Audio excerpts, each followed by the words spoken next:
The first time I heard the phrase Unruly Politics was at the IDS bar over a pint with Alex Shanklin, I was new to IDS about 4.5 years back, and I was speaking to people to find out where the excitement was, what was happening, etc.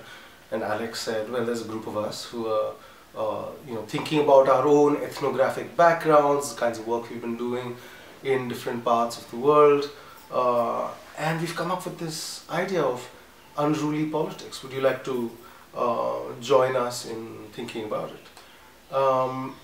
And what followed that was a series of very intense conversations and reading and thinking together about the nature of politics itself and what happens to those things that are not considered as politics in the traditional sense, but nevertheless are constantly changing the landscape of our being, of politics, etc.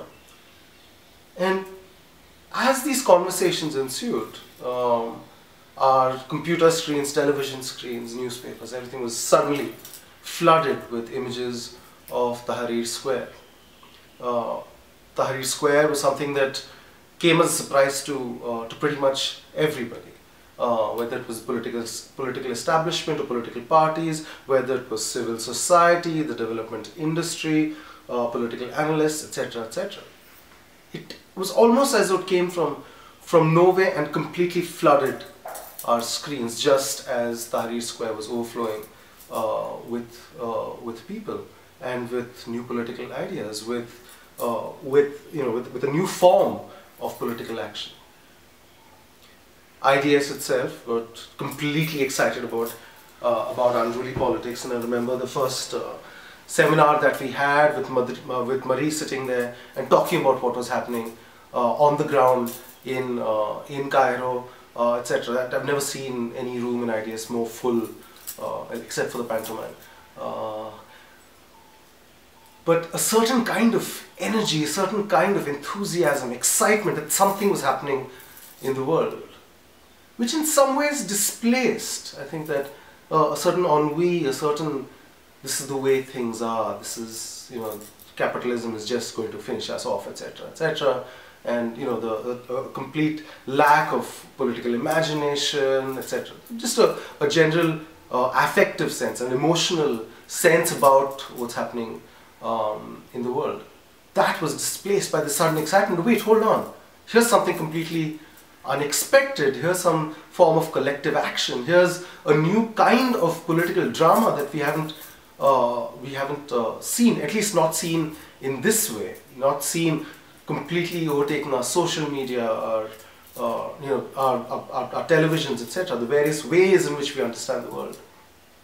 Already at that point in time, there were the skeptics who were like, oh, we've seen this before, we've seen it in Iran, and Egypt is just going to become another Muslim state, etc., etc. And of course, slowly, as the story rolls out, we have that nagging voice of, what's the point? A return to a certain, return to that ennui, a return to that resignation, that submission, that we're just born in the world, it's fucked up, and then we die. But there is something happening in the world. Even though people continue to say, look, see what happened in Egypt. And of course there's various narratives about the grand failure, that, oh, you have to provide us an alternative. The alternative has to come already formulated, etc., etc. As the organization must just simply drop upon us. This is the flash in the pan. Oh, you people talking about unruly politics. We've heard all this before. Oh, contentious politics, this, that, blah, blah, blah. A certain kind of obscuring of something that actually is happening. If you look even just from that period, from when Muhammad Bouazizi self-immolated, since the spark that started what happened in Tunisia, and then it happens in Egypt. If you start even at that point until now, every week, every month, there are some of these flashpoints. There are some of these ruptures that are taking place. There's a certain kind of sense in which we're getting used to the fact that there is collective action, which is protest. There is an attempt to reimagine politics happening in various parts of the world in all sorts of different forms. 4.5 years later, and we look at what has been happening since the beginning of this year. We're still only at the end of February, beginning of March, as you'll watch this. And there have already been 3 very grand shifts that have taken place in the world. We've seen the elections in Sri Lanka, we've seen the elections in Greece, and we've seen the elections in Delhi. Each of these is in one way or another the articulation in political organization of the idea that collective action, that the people can act in a way that erodes the very structure that we inherit from our current moment in capitalism, from the current moment of what some people call crony capitalism as the definitional mark of our political economy today, or as some people call corporate cronyism. We'll talk about that at some point in this course. But the fact that we have reached a point where those unruly ruptures, where those strange forms of political, collective political action are beginning to take new forms of political establishment, new ways of doing politics in an organized way, kind of suggests to me that our thinking about these things was not completely wrong.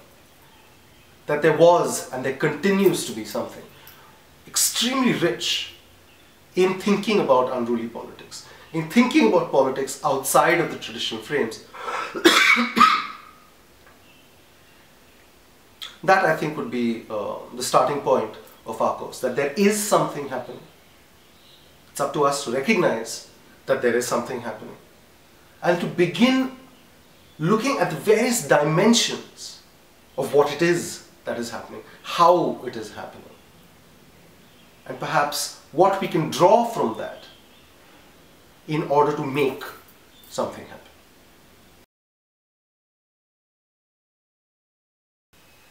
So in that moment of excitement, as the excitement and the energy filled the corridors of IDS and filled our sense of beings, etc., one idea came up that we should have a reading group, and something like 65 or 68 people signed up for it, and that was the beginning of SOUR, of the summer of unruly reading. And that we have developed over the years to this course that I must congratulate you for choosing. And I want to say that it's not just a course that you're doing. Because over these years, various people who've come into the unruly space, thought together, done stuff together, been unruly, and have then left and gone off and embedded themselves in different political movements, in parties, in trade unions, in governments, in theatre, in all sorts of different exciting places, and have carried on these conversations about unruly politics, about, you remember when we read that and this idea came and look at what happened over here, etc., etc. A kind of a community of thought, which we're now trying to develop into a community of practice. One of the exciting things that we're planning to do this year is to bring together people, who want to come, who've been in this course for the 4 and now the 5th year, together to think again together, to share what this has meant in terms of their work, in terms of actually doing politics, etc. So you're not simply doing a course. You have the opportunity of joining something else. And I think you've heard this in the pitch that we made as well. But things are slowly coming together, and some activities have begun of Unrulistas in different parts of the world. So this is an exciting moment, and this is going to be an exciting course, hopefully, that's going to be really useful for you. What we're going to do today is, well, this is the introductory session. There are 3 or 4 things that we need to get done today. The first is for me to give you an introduction, an overview of the very question of what do we mean by unruly politics. Is it a description of a certain type of politics? Is it what are we trying to do with it? You know, what are the different dimensions of it? That will go into an overview of the course. So we'll very briefly look at session by session what kind of material we'll be looking at. The second is more in terms of logistics, how this is going to work. What are the expectations that that you have? Of course, I can't hear that, but we will have a session to discuss that. And what is expected of you. So we'll discuss a little bit about 3 components in terms of assessment and all that kind of stuff. Then I want to talk briefly about how one does reading, because this is a theoretically difficult course. A large part of the reading list is stuff that that myself, various other fellows have struggled with and continue to struggle with. We are getting into high theory and philosophy and that kind of stuff, and unless you have the practice of reading, this can be quite intimidating. So we'll talk briefly about that. We're then going to talk about the other stuff which happens around the course, one of which is the film festival that we try to do every year to kind of complement the more formal lecture sessions and reading group discussions, etc. So we'll talk a little bit about the film festival as well. And then finally, we're actually going to get into a substantive area of thinking. We're going to try and tackle the idea of liminality. So it's quite a packed kind of session that we're going to try and do, and it doesn't make it any easier that I'm sitting far away in exciting Delhi in front of a camera, behind which is a good friend, Natasha, who's also part of this entire unruly type of behavior in Delhi, which is taking over police stations and dancing in them, etc., etc. So that's what we're going to try and do today. So to set up the conversation, let's go to Louis Althusser.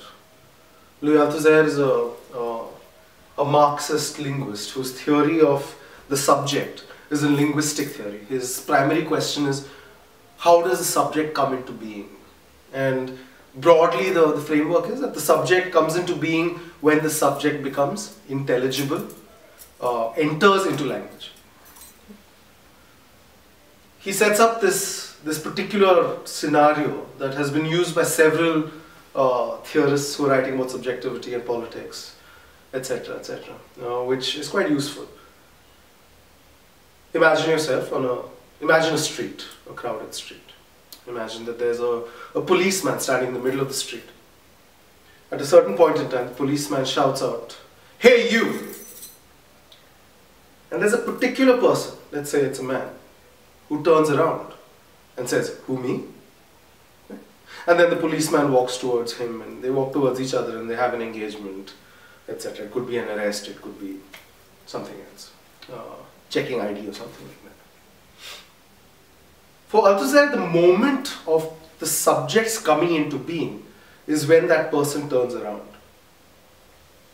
The state is calling out, "Hey you." It could be calling out to anyone. It could be calling out in an empty room. It's when this person, this man, recognizes himself as that person who's being called, as that which can be called, that he turns around. And he says, "Who, me?" That is the moment for Althusser when the subject comes into being. Right?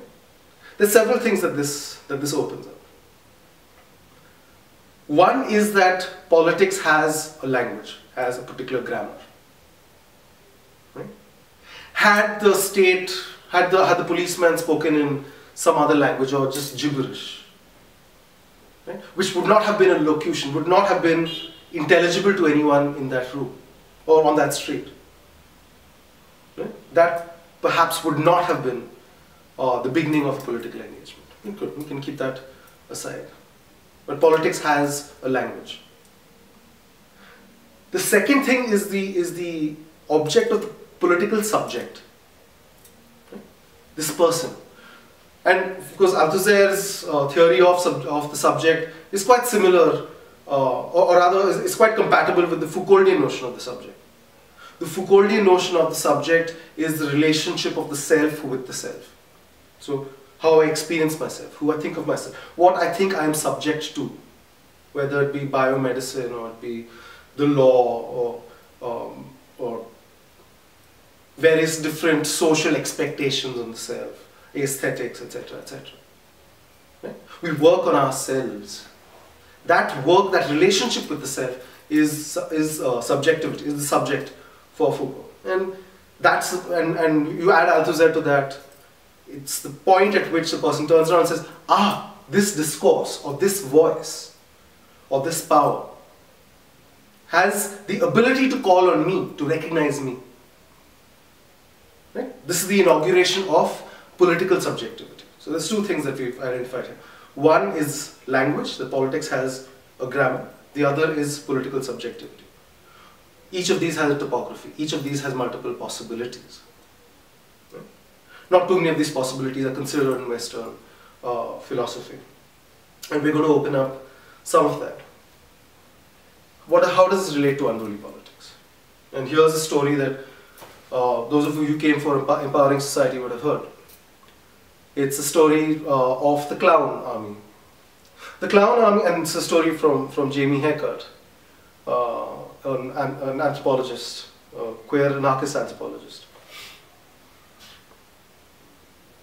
In the UK, as in several other parts of the world, there is something called the clown army, which is a group of people who are clowns, who will never be seen on the street just walking around, not like clowns, but they will always be clowns. And they make themselves present at most of the big protests that happen. I mean, I remember from the anti-war protests in the early 2000s onwards, in every big protest that I've gone to in the UK, there has been a clown army. And what they do is they very cleverly place themselves between the riot police and the protesters. Now, what the riot police do, they play their urban guerrilla tactics, and they push people from that side and push people from that side, and then suddenly, before you know it, you're trapped in one corner.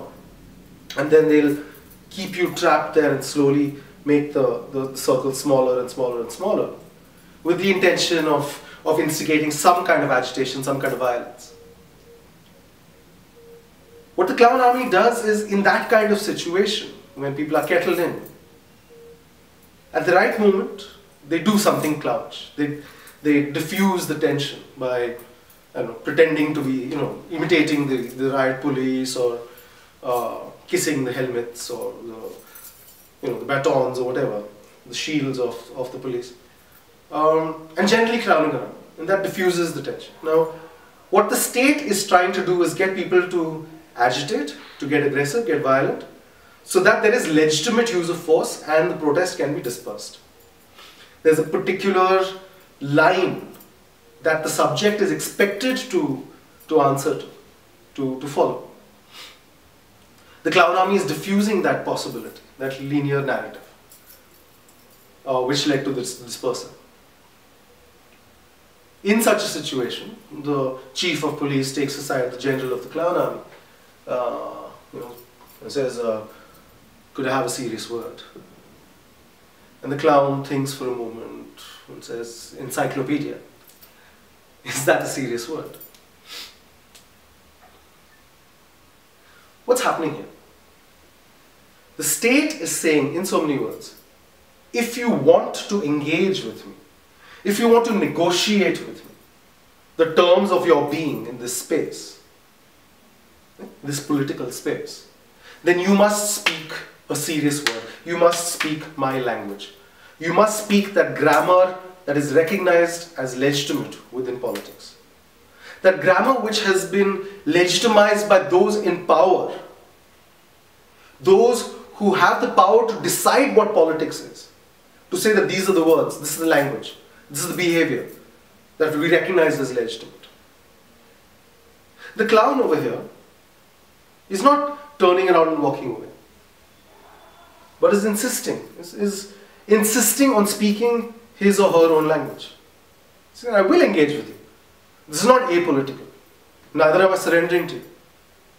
I am here to have an engagement. I am here to negotiate.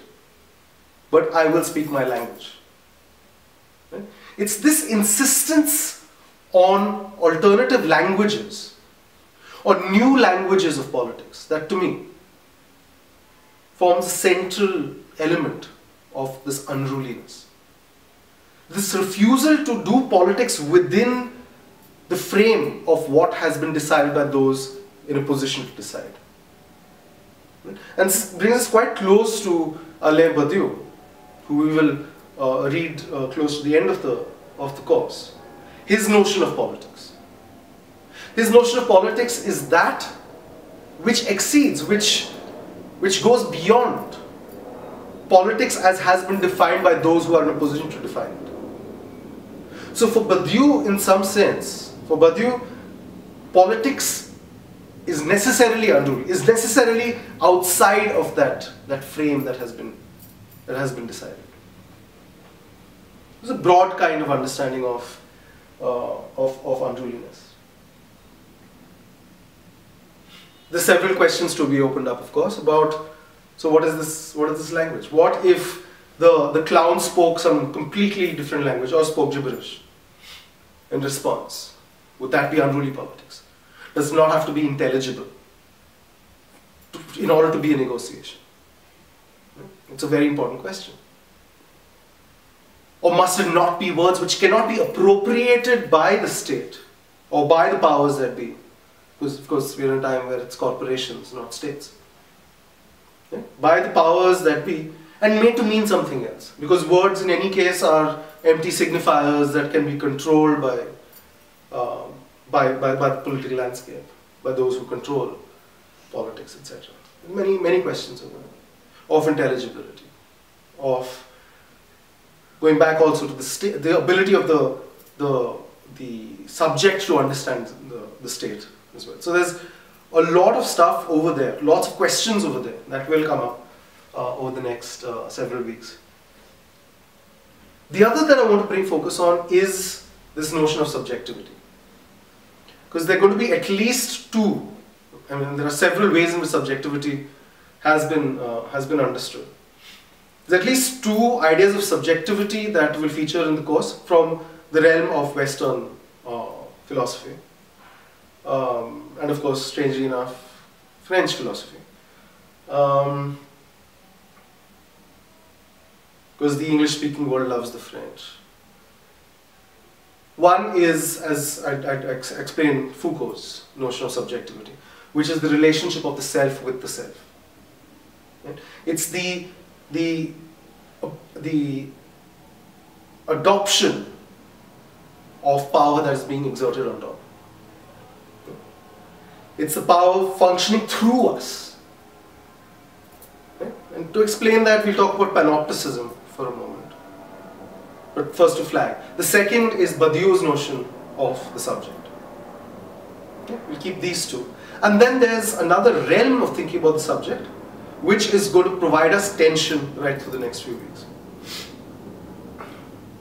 So let's start with Foucault. Foucault's idea, I mean, it's most clearly articulated in the book Discipline and Punish. And then thereafter, it's a much more nuanced kind of explanation of the same form. So we'll go back to that point of the panopticon, which is an architectural design. It's an architectural design which is semicircular, right? And all around the circumference of that semicircle, there are cells. Right? And in the center is a tower. Now this is a an architectural structure which was meant for asylums and for prisons, etc., where there is the need for surveillance. Foucault says that Foucault's argument is that this panopticon, this design of the panopticon, defines what power is like in modernity. So what he's saying is, unlike a previous time, where at every prison cell there was need of a guard to stand there and make sure you are behaving and you're not, I don't know, masturbating alone or something like that. In the panopticon, there is no need for that. Because from each of these cells, you see the tower, but you cannot see whether there's someone in the tower or not. And therefore, you must behave as though you are being watched. You start behaving as though you are in fact being watched. So, in an earlier time, there was a need for one guard at every door. Over here, there's no need for a guard at all. There need not be anyone at all in the tower. But everyone in those cells internalizes that function of power, starts behaving as though. So we act upon ourselves. And that for Foucault is subjectivity. That is the relationship of the self with the self.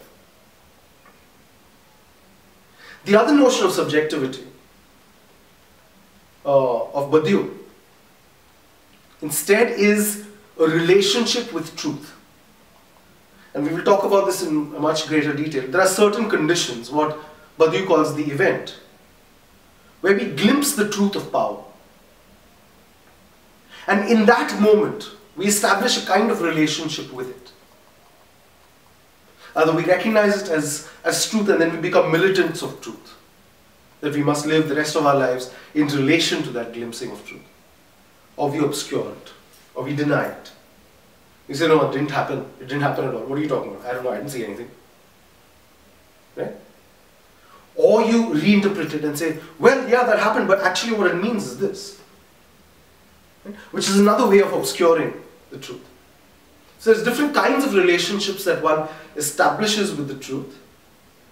And that relationship for Badiou is subjectivity. That is the political subject. What is the relationship of the self with truth?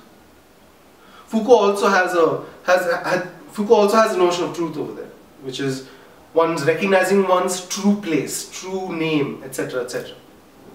But that's not a notion of truth itself. That is a function of power. It's in that sense that Foucault is already post-structural. Badiou is a return to ontology. We'll get into that later in the course. So there are these two structures of political subjectivity that will feature in the course. Right? Where does unruliness come into this? Vis-a-vis the Foucauldian notion of subjectivity, right? There's certain expectations. Because your relationship with yourself is actually a relationship with that state, that policeman who's standing outside there, or several of them. One's a doctor, one's a policeman, one's the father, etc., etc.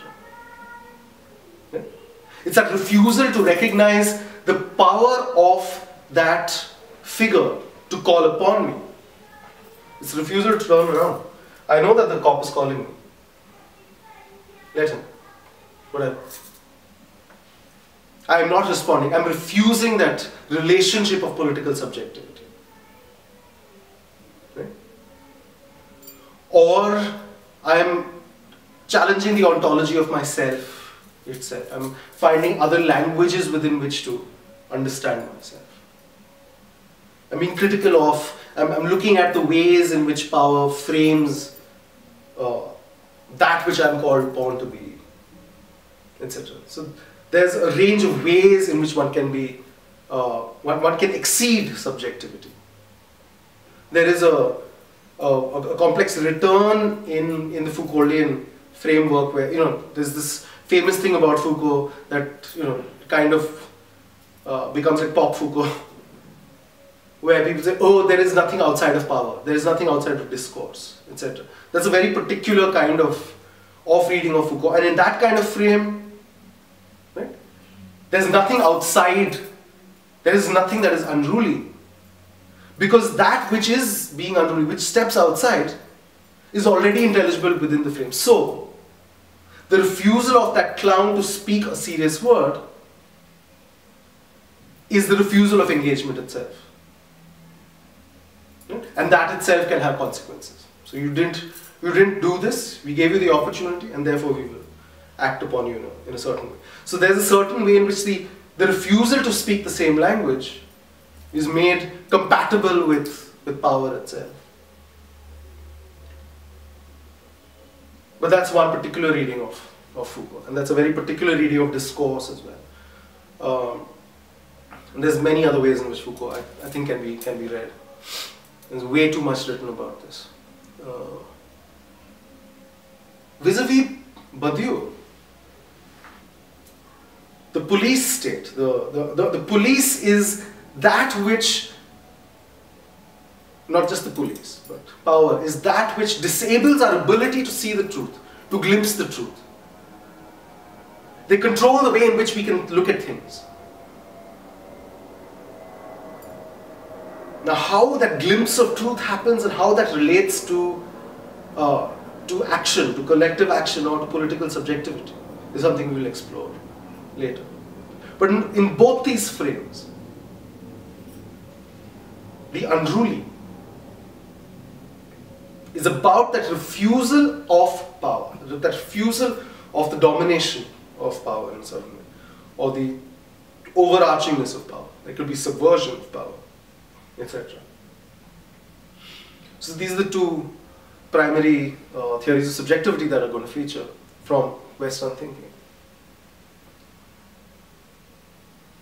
And then there's the other realm. There's the realm where we're saying that subjectivity need not be an individual phenomenon, or need not be a phenomenon of interiority. This might take a little time to explain. For this, we need to return again to theories of subjectivity, and we're going to take another tag here. We're going to look at Hegel as a primary source of theory, because everyone must deal with Hegel. In the phenomenology of spirit, I think, is where Hegel talks about that point of origin of the subject. If you look at that Foucauldian frame, which is a Hegelian frame as well, the subject is a relationship of the self with the self. That means that there is a cleavage within the self. Right? I can only look at myself if there are two, or if there's some way in which I can do that. There has to be a break, there has to be a separation. And this is what Hegel's theory is that the cleaving of the subject takes place when the subject realizes that it itself is the source of disgust.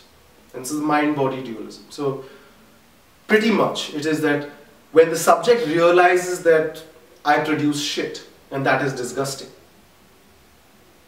that my anus is disgusting, according to Hegel, I don't think so. It's at that point of self-disgust, the ability to be disgusted with the self and yet recognize that it is myself, which is a temple, which is, divine, etc., gift of God, etc., etc. There's that cleavage. There's that pure thing which needs to be protected, and there's that disgusting thing. Therefore, the pure part of it starts acting on the disgusting part of it. That is the cleavage. And then that becomes the very structure of subjectivity. Now this is central, crucial to ideas of subjectivity in Western philosophy itself. What we're seeing here is the idea that subjectivity is a relationship of interiority. Yeah? Most strongly in the Foucauldian kind of context. Even with Badiou, where it's a relationship with truth, the subject itself is either militant or obscurant, etc., etc. The subject is an interior relationship in some sense. And that is the basis of enlightenment, it's the basis of mind-body dualism, it's the basis of the notions of individuality that mark liberalism, neoliberalism, etc., etc. It is what marks the human rights framework, where we are individuals. The individual is vested with human rights. Right? And if we talk about collective rights, the collective is just another variant of the individual. There are other processes through which the collective can make decisions. Act as though it is an individual. But the collective is just a variant. Okay? Right through this. That question of political subjectivity is a question of interiority. Now there are two examples that I want to bring over here that are most well written about and thought about. One is the notion of Ubuntu in many sub-Saharan African languages and communities.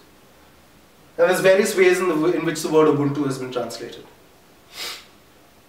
The most popular one seems to be, I am because we are. Which is to say that I am not constituted of a relationship of interiority. I am because we are. Subjectivity over here is not my relationship with myself, or the formation of myself as a militant in relation to a truth. Myself is constituted through us, by us. It's possible because of us. Another context in which something very similar articulates is the anthropology of South Asia. From the 70s onwards. There's this idea that, that South Asians are not individual. What does individual mean? Cannot be divided anymore. Individual. But rather we are dividual. That we separate into, we disaggregate and reaggregate. And that we become selves only in relation to others. So, to others. So one is always, the self is always a relationship. I am either a daughter or a son or various different kinship kind of things, or I am a caste, which is also a relational category. I am a gender, which is a relational category, etc., etc. The only articulation of the self is, or rather, the primary articulation of the self is relational, is transactional. So the self does not exist outside of that context or that network of relationships. Okay? It's not in that position to say, what am I, who am I, without the constant relation. Because I am something in this relationship, I am something else in that, there may be a connection between these two, etc., etc. Now let's look at these two kinds of ideas of subjectivity. Okay? And compare them with these individuated notions of subjectivity. What does unruly politics mean in that kind of context? If we are saying that political subjectivity is a central element of politics itself, of that scenario, what if there was the transactional self that filled that street where the policeman stood? Is the policeman then in a position to say, hey you, and mean one person who can be cut away from everyone else? Let's take this to Tahrir Square. What was amazing about Tahrir Square? It was not a revolution in the traditional sense. It was not preceded by years and years of building class consciousness and organizing around class consciousness with the Politburo, etc., etc., with all your pedagogical tools and dealing with hegemony, etc., etc. It did not have a leadership. It was not arguing the politics of interest either. Imagine yourself as Mubarak, seeing this explosion taking place. Had this been a traditional type revolution, or had it been a politics of interest, Mubarak may have been able to negotiate and say, let's have a serious word. But there was no one individual or one group of people to negotiate with or to eliminate. There was simply no political language to address an individual, to address even the collective as a variant of the individual. This was something quite else. There were no political mechanisms. It was a new language of politics. And he had no answer. And of course, it's a far more complex scenario, and a lot has been written about it, and we will return to, we can never not return to Tahrir in this. So that's why we've laid it out as of now. What do we mean by unruly politics? It's some form of collective, in a descriptive sense. It's these actions which challenge the way in which we have understood politics thus far. Which ask the question of who decides what politics is. It's usually collective action by the marginalized. Stepping outside of the rules. Because if it's the empowered, it's the elite, it's etc., stepping outside of the rules, that's what they do. That is not unruly politics. It's unruly, definitely. It goes against the rules, but that is how the elite, that's how the sovereign establishes itself. And I can suspend the law, I can step outside of it. Yeah. It's unruly politics when it is from the margins, when it is from those who are not in control of what politics is. Okay, we'll stop there for now.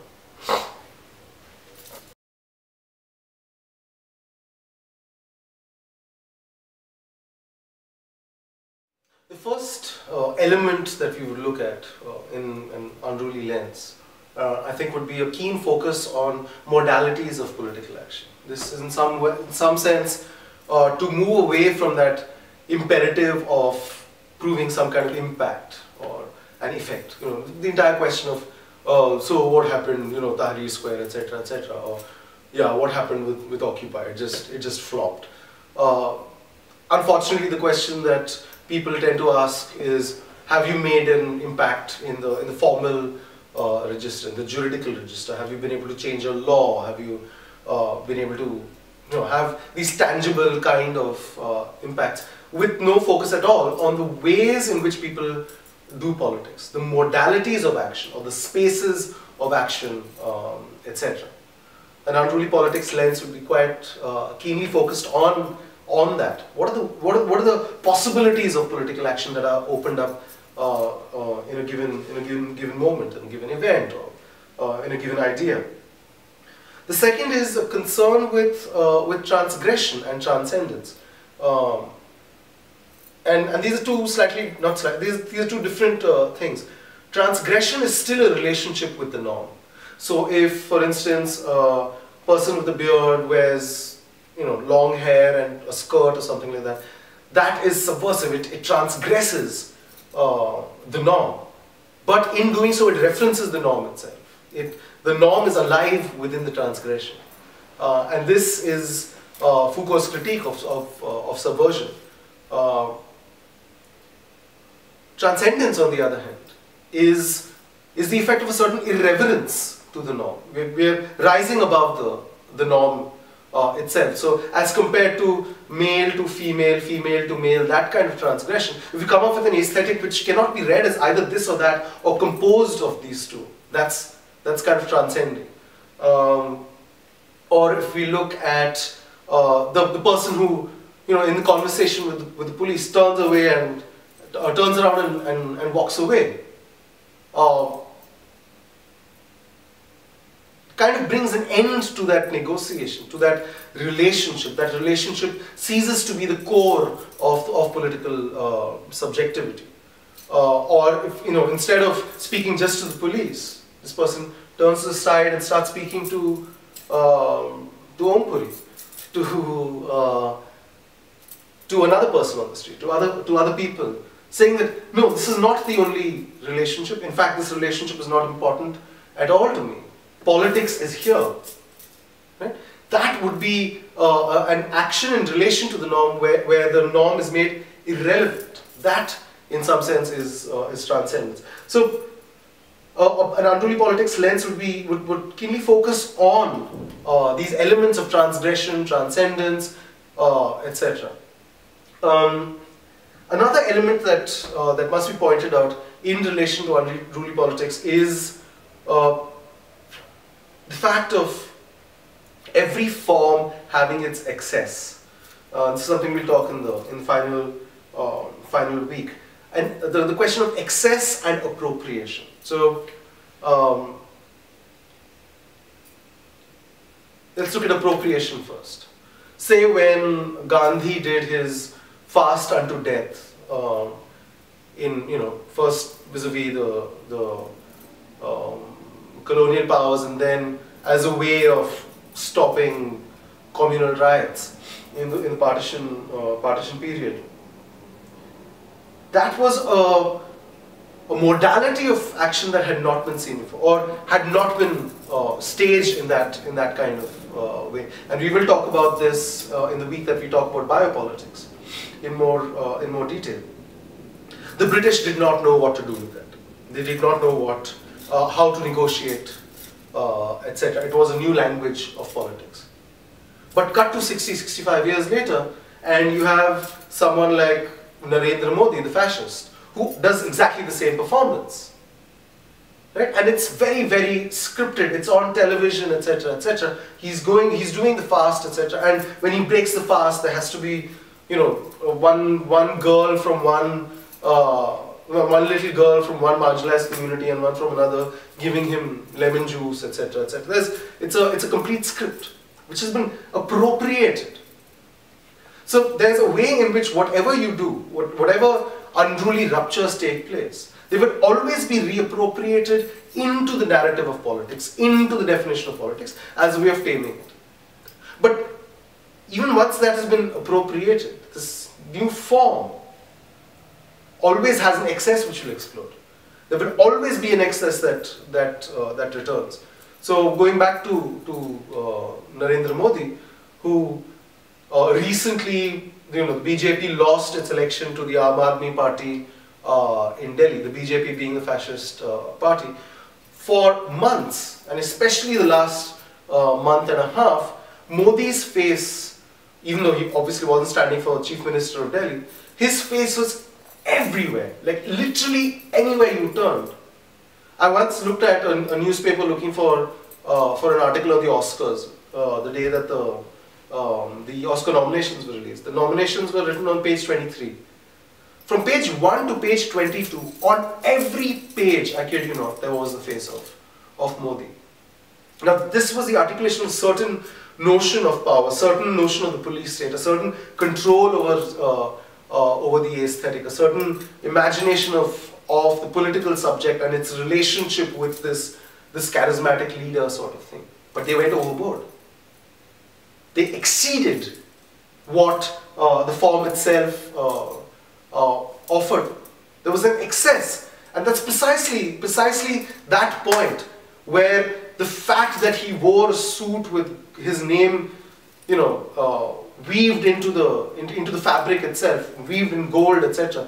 The megalomania of this man, etc., etc., is one of the key reasons why there's a sudden realization of fascism, a realization of the problem with the BJP, that's the rich man's party, etc., etc. So there's an immediate excess which comes back to bite your bum, right? And that is the truth of every form. And to have an unruly lens is to be attentive to that, attentive to the points of excess, the conditions under which the truth of the form can be exposed.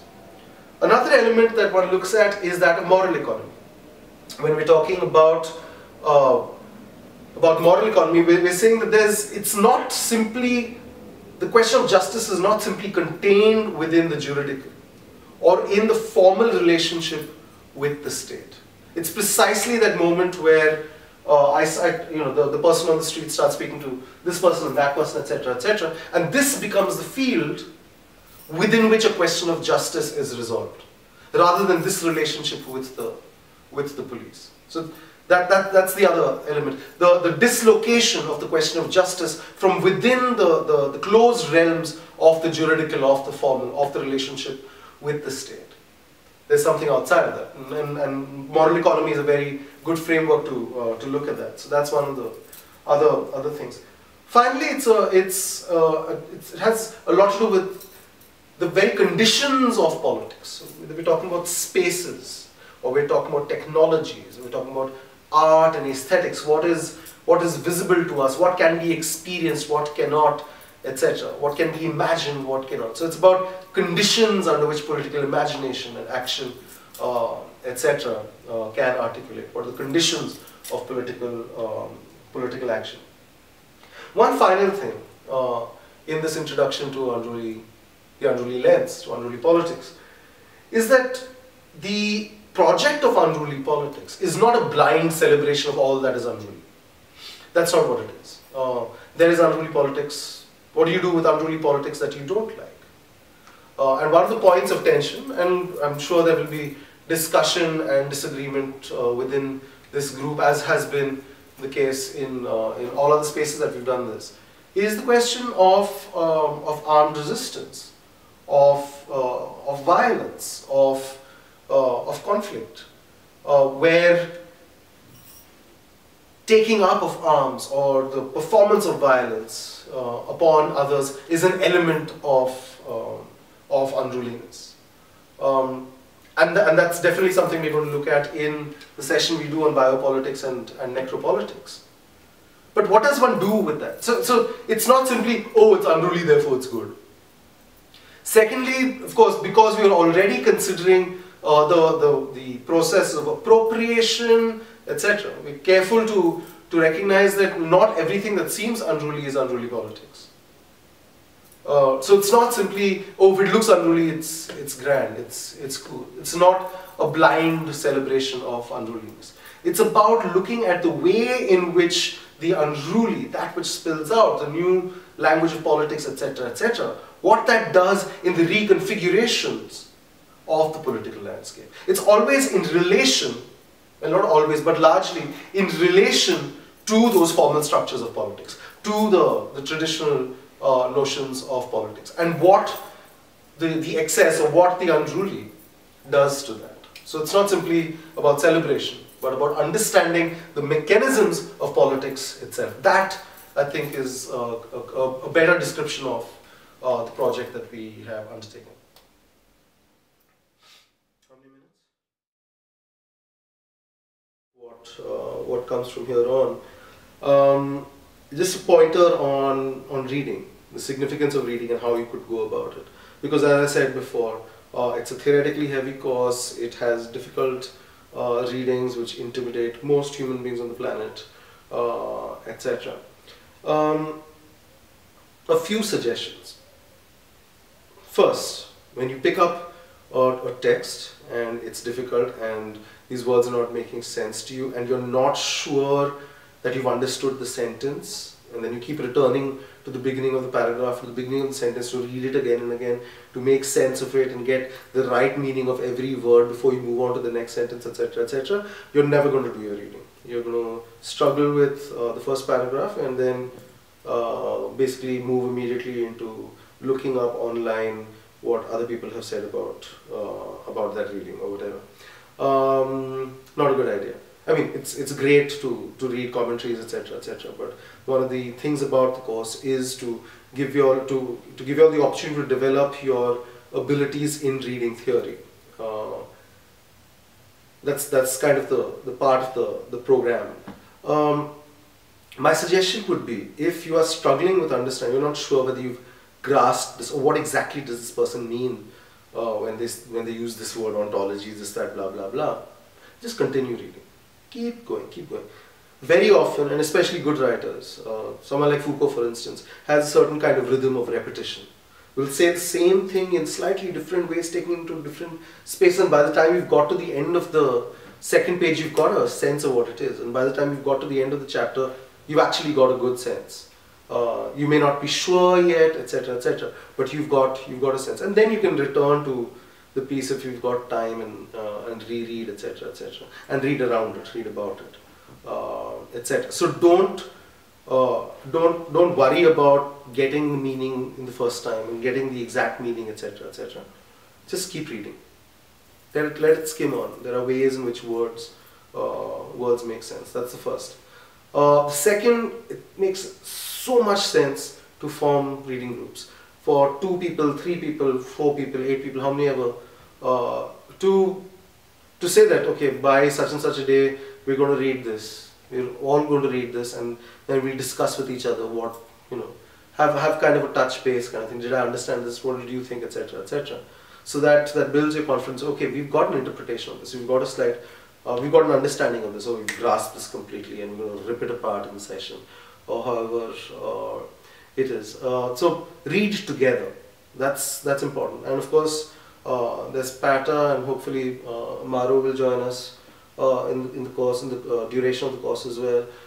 And there's me, and I'm attached to a computer for the next few weeks. So any doubts or any thoughts you're having, don't hesitate to get in touch. We appreciate that this is difficult, that this is quite unlike most of the other stuff that you all are engaging at, IDS, etc., etc. So there's no sense of awkwardness or whatever. Just feel free to. So those 3 things. Keep reading.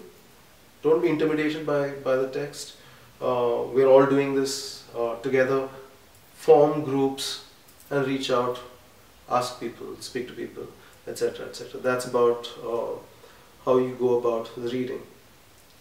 Now, as I said before, this started off as a reading group, and that has been a very, very effective way of doing the course, and we've retained that even in the formal course structure sort of thing. So the idea is that every week there will be some kind of lecture input like this on video, or next week there'll be Pata will be speaking, will be facilitating session, etc. And then there's a part of the session which is presentation of the core reading. I'm not sure how many people there are, and whether and often there are auditors, etc. Also who will join the gang. But every week someone needs to volunteer. Not someone. Every week at least one person has to volunteer for each of the core readings. Because several of the weeks have many core readings. This is extremely important. In past years, presentations have been extremely enriching. Because a lot of people, what they have done is not simply present the reading, but also relate that to stuff that's happening around them, or a movement that they have been following or been part of, etc., etc. So kind of the presentation is kind of where you try to make sense of politics in the world, or things that are happening in the world with the reading. So that's kind of an important space which brings together two of the elements of the assessment in the course itself. Now if you look at the course document, see, I'm so cleverly giving you like 2 seconds to open your course documents. You'll see that firstly there's a theoretical essay. Secondly, there is the entire blogging process, and thirdly is what we're calling the team-based exercise or collective action sort of thing. Now, the theoretical essay is precisely that. It's about you demonstrating that you have engaged with this one piece of literature, with this one theory, that you've grasped it, you're able to understand it, and you're able to, in a good kind of essay, you're also critiquing it, etc. It's a short essay, it's 2,000 words. It's just to demonstrate that you have engaged, you have grasped, you have understood, which itself is quite a challenge with quite a few of these readings. The blog posts, on the other hand, are and the blog which you can check out anytime. It's been on for a couple of years now, which you all will now inherit, and then or you can start your own blog. Depends. We can have these discussions later. That is more about reflecting on unruly politics in the world, And so the presentation kind of brings these two together, gives you an opportunity to do that. My suggestion would be you go through the entire reading list, the descriptions, the explanations of what each session is about, and see which of those readings interest you most. What resonates with the kinds of questions that you all are starting to tussle with vis-a-vis your dissertations.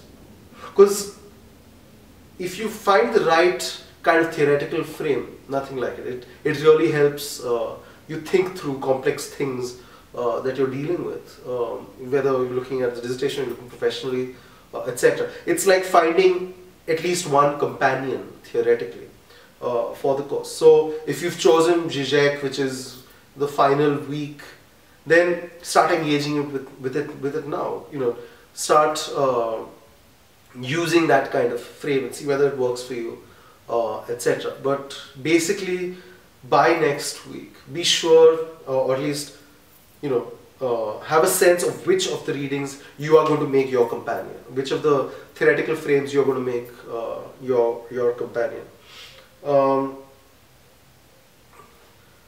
The team-based exercise, which is the third component of your assessment, this is where you get to be unruly. IDS, university is something of a safe space where the idea is for you to experience what it means to be unruly, what it means to be to do collective action, to work together. What do you need to look out for? What do you need to watch out for? What are the emotions? What is the affect, etc. And of course, it's not about. It could well be you'll start the revolution in the UK, and you should do that. But it could equally be something small, and we'll talk about this. The point of that is that you've got to start forming yourselves into groups. Very often the different groups work together and everyone works on everything in some ways, etc. But for the sake of assessment, there's some kind of categorization. Oh, I did more work on this or that, etc., etc. We leave that completely to the dynamic, and every of you bunch of people, because every bunch of people is different. And we've had some spectacular stuff that's happened in the past which we shall not refer to right now. So each of these we'll talk about in greater detail as you know, as once we get into the rhythm of things. But what you need to do urgently is look at the reading list, decide which bits you want to, or which presentations you want to make. Take a look at the blog. You know, start getting ready to be quite active over the next few weeks on this, and start thinking about what you want to do in terms of your unruly actions. You know, take a look around. What is the political stuff around you that agitates you, animates you, excites you? I know there's quite a few ideas already from the informal conversations I've had with a few of you. There's lots of exciting ideas, including, you know, with the blog. Can there be a community radio? You know, I don't know. Maybe we can, you know, maybe the community radio idea, which I really like, could be part of the team exercises, or could be stitched in with the blogs, etc. So start having these conversations. Okay, now I'm going to very quickly go into the various sessions. We're still going to do liminality today, even though it's been quite a long session already. We'll start with week 2, which is we've called the politics of the people. It's about the weapons of the weak and the modalities of action, etc. This is actually quite a dense week because we have 4 core readings, and we need 4 people to immediately volunteer as soon as we start the course for next week. But many of these readings are probably familiar to you already, because these are the readings that have circulated in development thinking in terms of critical development theory, etc. We'll be looking at James Scott, I think very crucial writer and anthropologist who we'll be looking at his Weapons of the Week book, but also there's Domination and Arts of Resistance, etc., etc. There's and this is in the peasant form. This is it's very rich writing. The second is Partho Chatterjee, and I know that in at least a couple of the courses that I've taught on at IDS, this reading is already there, so some of you are maybe familiar with it. We're talking about politics of the governed. We're talking about the notions of political society and civil society, from whence emerges a certain idea of modalities of action. Then we get to Charles Tilley. We're looking at contentious performances. We're talking about contentious politics. The idea of contentious politics, which many people believe captures everything that Unruly Politics is trying to do. Not quite true, and you need to figure out how and why. And then we get into E.P. Thompson and the notion of moral economy.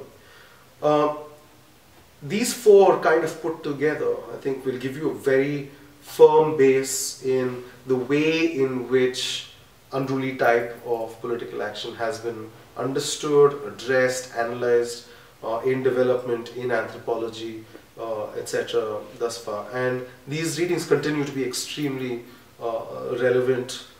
These approaches continue to be extremely relevant in our thinking as well. The third week is about the body in Unruly Politics. It's about death and it's about life, and death is difficult but also quite sexy in some ways. We're looking at the twin concepts of biopolitics and necropolitics.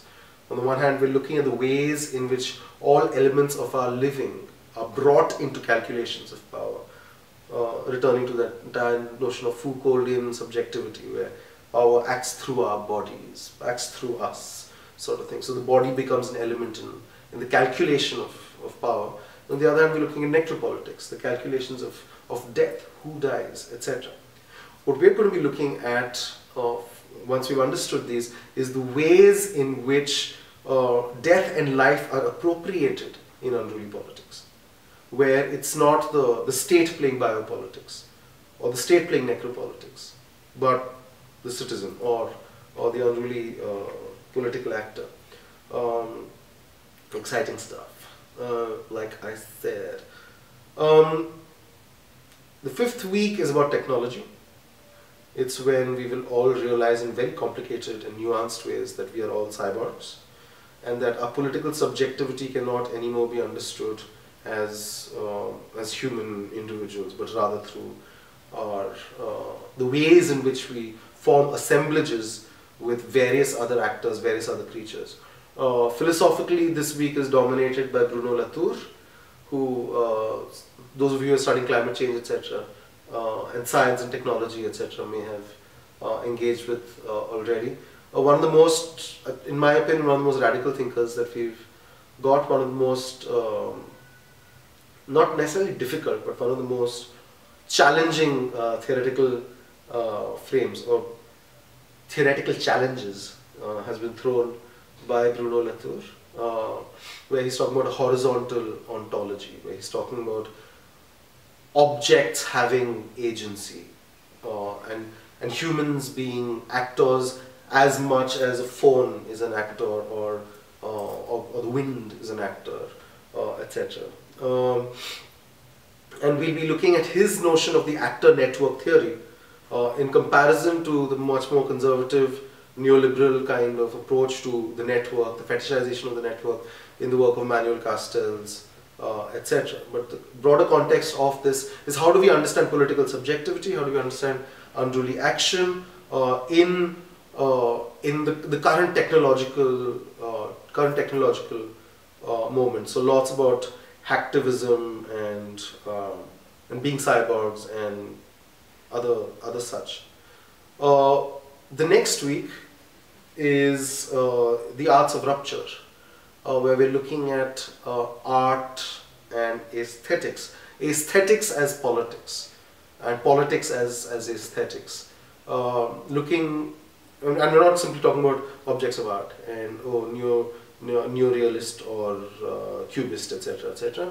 We're looking at the relationship between power and what it is that can be sensed, what it is that can be experienced. That is the realm of aesthetics. And politics is necessarily an intervention in aesthetics.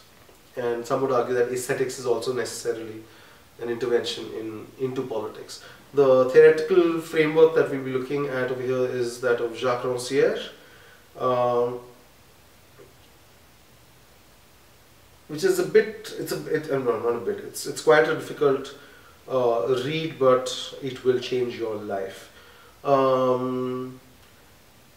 Good stuff. But and in that session we'll also be looking at music and histories of music and art and theatre and community theatre, but not just, and the ways in which the screen breaks through and all that kind of stuff, which all leads us to the final week, which is week 7. That is the event, its ruptures, their enfoldings and their residues. A very long title for a lecture. And this is where some of the most, at least personally, some of the most challenging, but also life-changing kind of theoretical interventions are going to be. Events that create new modalities of political action. We then look at Gilles Deleuze's idea of événement, which is about the ways in which an event is that which changes that which is what is sensible and what is not, what can be sensed and what is not. Quite similar to Rancière in some ways, but around the notion of the event. And the third is Alain Badiou, whose notion of the event kind of dominates at least my thinking, and it's about the event as the conditions for the glimpsing of truth. It's about the relationship between the laws of being and the laws of appearance suddenly having a rupture between them, and in that rupture we get a glimpse truth. That kind of very romantic stuff. Those three, and we'll also be looking at Zizek, which is Lacanian psychoanalysis applied to politics, and the reason we're doing that is we're talking about the excess as an element of the unruly, of politics itself.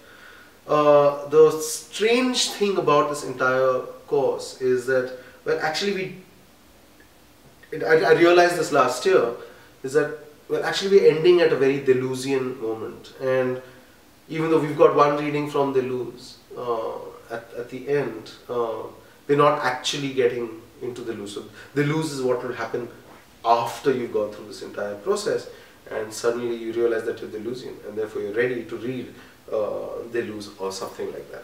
I'm not sure what's going to happen. So that's the broad kind of framework. See what interests you most, choose your readings on that basis, etc. Now let's talk a little bit about the film festival. Now I've left a few DVDs with Pata, and I've left a few with Alex as well, intended for Pata. I don't know whether she's got them yet, but we've got a lot of films that we identified as kind of relevant to our thinking, films that help us think about the readings, etc. And I've got some ideas of which films work for which week. Thing is that this is going to have to be your initiative, the film festival. We've usually put up posters everywhere.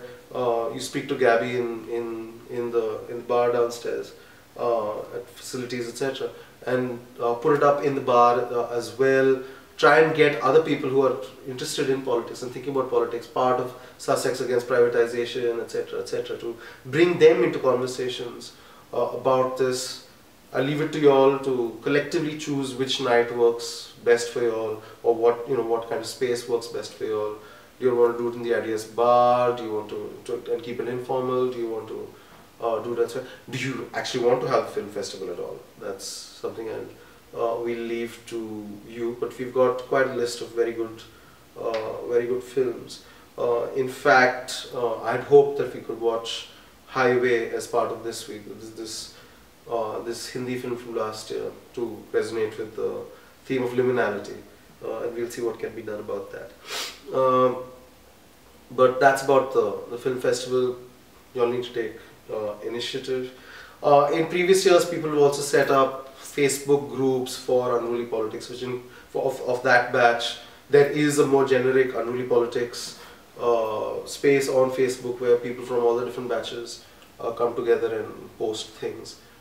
It kind of goes through a slump and then comes up again, etc. But think, would you like to create your own space and then link that with the other space? There have been Twitter accounts before, all sorts of different ways of engaging with discourse. So be creative. Think about how you want to do this, how you want to do the blogs, how you want to design that, how we want to also kind of see the experience of blogging. It's not just about you coming up with a piece, it's also about the social circulation of that, to get a sense of how word circulates, memes and this and that, etc. So have a think about those things as well. Which leaves us now, I am given to believe, with liminality.